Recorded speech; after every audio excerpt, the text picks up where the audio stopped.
Hey guys, we're at Dark Horse Recording. We're going to take a little walking tour.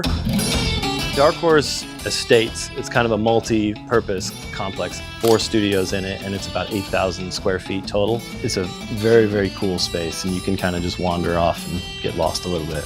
I've been here 18 years, and I still, if I leave for a week and come back in, it's always sort of just like, I smell it. I feel the different energy when you walk into a space like this. So we're on the main floor here at the studio. We have 2 studios in this space. There's the Barefoot Studio, which has a session right now, so we can't go in. We kind of start records in the big studio and finish them out here very often. Nice big kitchen, dining room over here.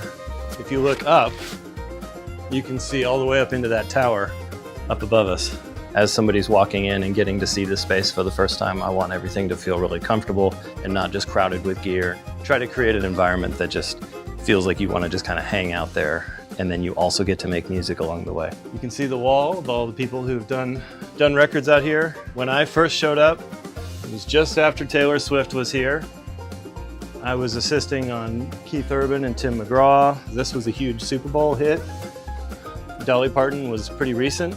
Robin Crow is the owner of this place. His entrepreneurship is sort of what has piece by piece built this up over the last 30 plus years. He was originally a touring musician, did thousands of shows. It opened for Yes and Peter Frampton, and had a family as well and kids, and kind of decided he wanted to get off the road. He's gone from have a studio to have a studio and residences to start a school. He's a force. You can't stop him.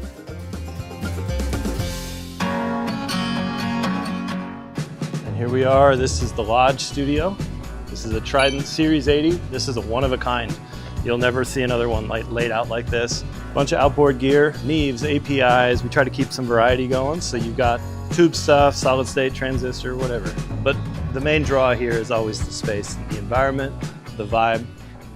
Typically, the way we lay this out is artists might be right here singing into a mic, and they get to just kind of be in the middle of the whole action. Usually guitars over here, and I have a booth in the corner over there that allows for isolation of maybe acoustic guitar or vocals if they want to be isolated. Our drum room here, and it's just about the only drum room in Nashville that has windows.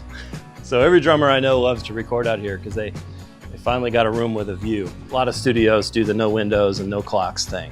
The Vegas approach of just like, let's get in here and work until it's done. And that's totally reasonable, but here you can see the trees, you can tell when the day is progressing, and that's a really nice thing. We're just kind of connected to nature and connected to reality. We have a lot of people's favorite piano in town. Yamaha C7, and then Leslie for the organ right here. In the closet is our machine room closet with computer and our OWC docks. We've got OWC docks in this studio and several others of our studios, as well as multiple drives floating around. I've found my Electron that I carry as kind of my daily work drive. This is our mic locker, obviously very custom and one of many kind of unique things that we do here. Everything here is all rough cut timber. Upstairs is a lounge here just to kind of get away from things, but also it's a booth. I have mic cables up here, so if I want to, I can have another player up here, have a singer up here. I've done horns and strings up here, kind of whatever we need. The owner's office is in here, and we'll head up to the top of the building. So from up here, you can see this building over here is the owner's original home and the original studio on the right. And you can see his unique design approach and these big towers and the big stuff like this that you don't need for a recording studio, but why not?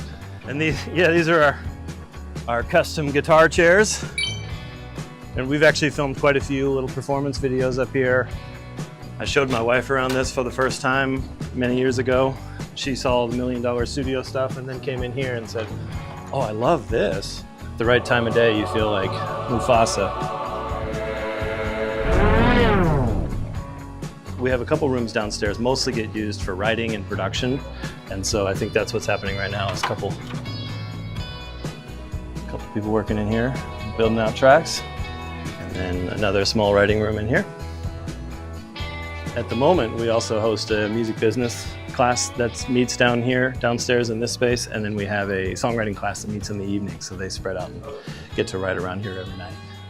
Dark Horse Institute came out of the studio. The owner has always kind of had a heart for training people up and getting them out in the industry. And we train in studios. They're immersive, so you're always in a studio. You're always learning because you need to know it tomorrow because the artist is showing up. We try to make it as real and hands-on as it can be. That's been a super fun journey for me to kind of mentally transition from doing to teaching and then back to doing again. And it keeps me always on my toes.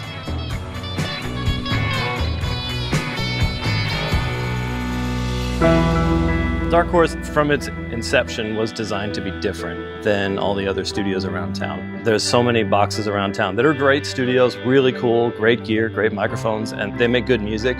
But the owner of Dark Horse tried to build just a really comfortable space for himself, and people started coming in and just enjoying it and spending a bunch of time here. And he realized that that was going to be the thing that made Dark Horse special. It wasn't going to be gear and consoles and microphones. That's important, but it was the experience of the people in the moment and helping them find their creative flow by being in a space that just feels very much like you're on vacation or it's a retreat and you get to come out here and just be creative